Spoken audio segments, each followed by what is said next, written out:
มท้องกันมาแนะนำเธอหักโสมท้องกันมาแนะนำเธอมาเข้าปล่อย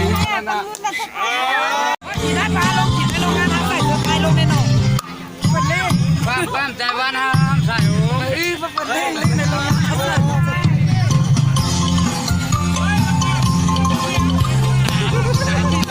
สุราสุดหลดตัวอะไรมาหนาวเลยโอ้ยผมเป็นชิวหนักมาเป็นการแย่มาเยอะเป็นหนา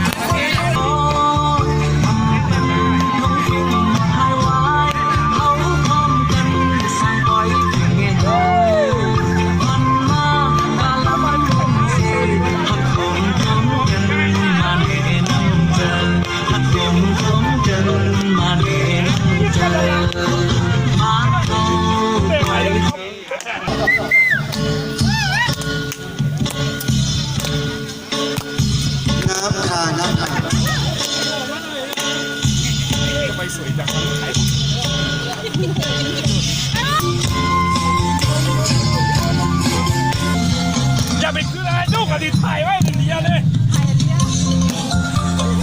อันนี้ต้องการเอาวันนี้ครับพี่น้องกันไม่กันสวยๆอย่าไปคือ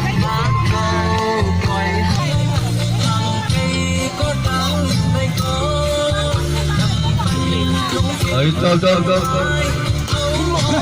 ขอห้างก็ขอขนาด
ตัวนึงอยู่ดีมันแค่หน่อยก็อยู่บนตัวค่ะ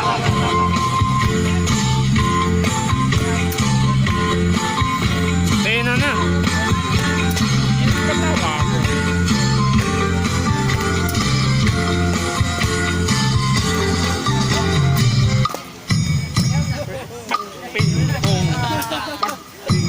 สวยๆกับพี่น้องสวย